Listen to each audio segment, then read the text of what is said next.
Genesis chapter 23 verses 1 to 20, through the Bible. Chapter 23. Theme: Death and Burial of Sarah. In chapter 23 we see the death of Sarah and Abraham's purchase of a cave in which to bury her, the cave of Machpelah. And Sarah was 107 and 20 years old. These were the years of the life of Sarah.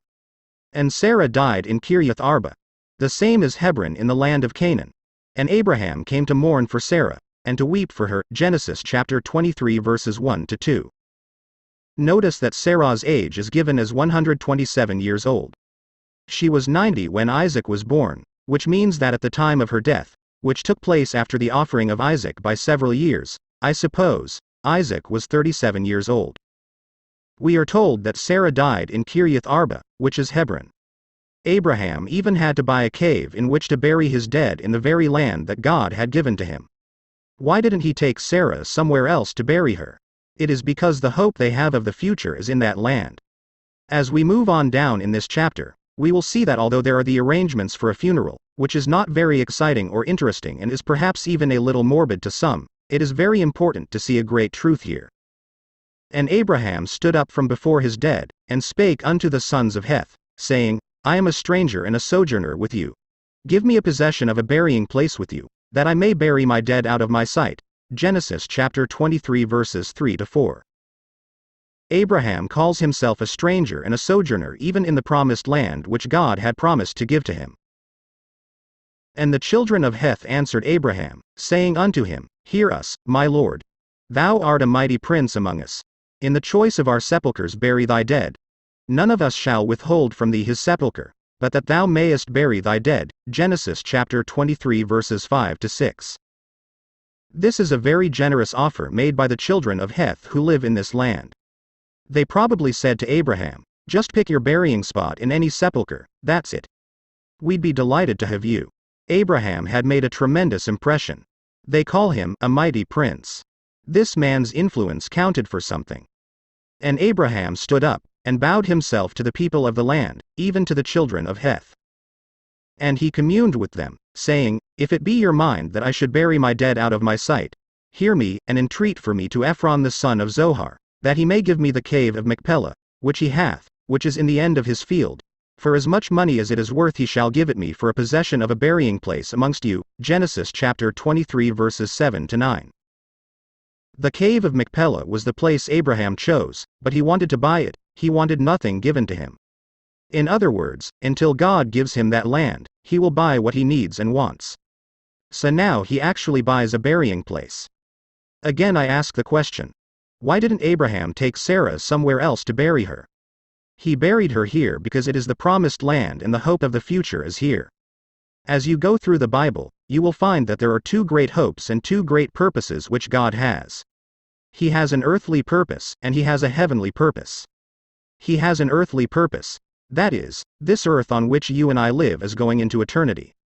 It is going to be traded in on a new model. There will be a new heaven and a new earth. But there will be an earth, and it will be inhabited throughout eternity. This is the promise that God gave to Abraham and to those after him.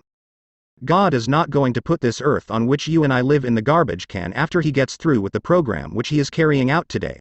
Nor is it going to be disposed of in a wrecking yard for old and battered cars. God is not going to get rid of it. He intends to trade it in on a new model. The new earth will go into eternity, and there will be people to inhabit it.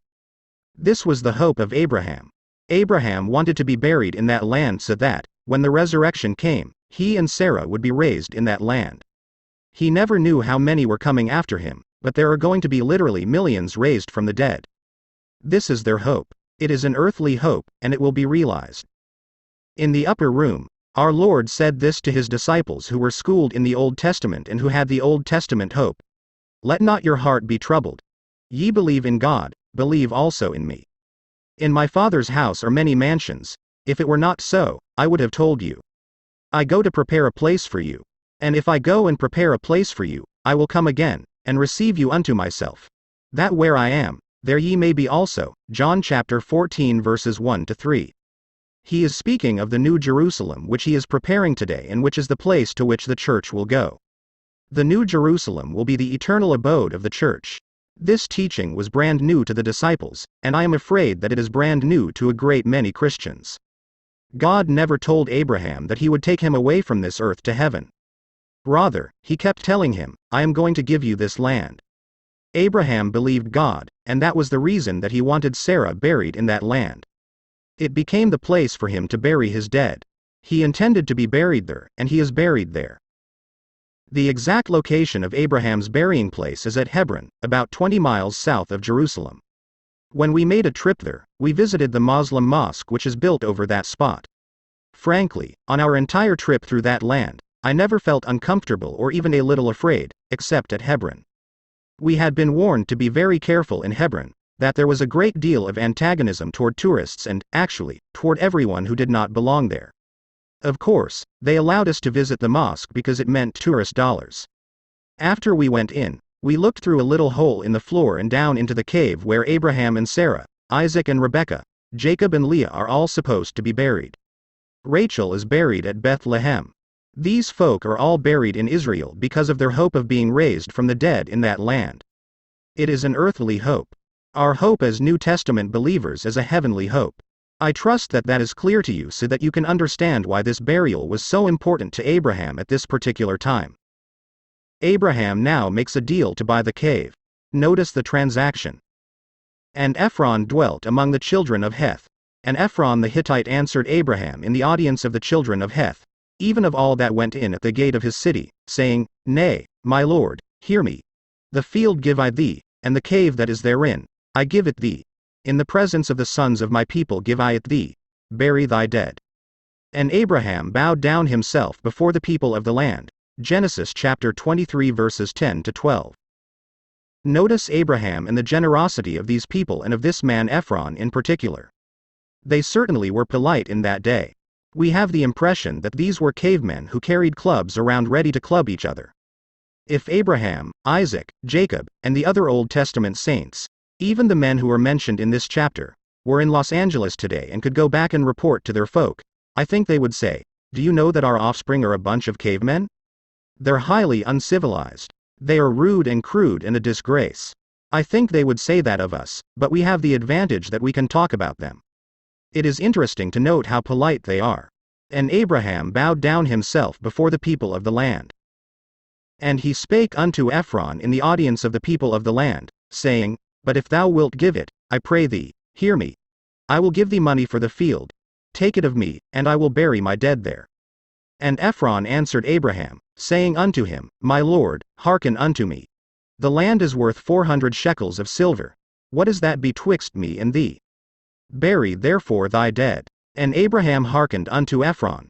And Abraham weighed to Ephron the silver, which he had named in the audience of the sons of Heth, 400 shekels of silver, current money with the merchant. Genesis chapter 23 verses 13 to 16. That is, Abraham paid for the field and cave in the legal tender of that day. And the field of Ephron, which was in Machpelah, which was before Mamre, the field, and the cave which was therein, and all the trees that were in the field, that were in all the borders round about, were made sure unto Abraham for a possession in the presence of the children of Heth, before all that went in at the gate of his city. And after this, Abraham buried Sarah his wife in the cave of the field of Machpelah before Mamre, the same as Hebron in the land of Canaan. And the field, and the cave that is therein, were made sure unto Abraham for a possession of a burying place by the sons of Heth. Genesis chapter 23 verses 17 to 20. Apparently, this place is where the mosque is built at Hebron today. It is considered either the second or third most important mosque in the world of Islam. They have many mosques in Cairo and other places, and the ones I have seen are absolutely beautiful. The most important one, of course, would be at Mecca. I am not sure whether the one at Hebron or the one at Jerusalem would be number 2, but the other would then be number 3. You can see how important this is, because the Arabs all trace their lineage back to Abraham.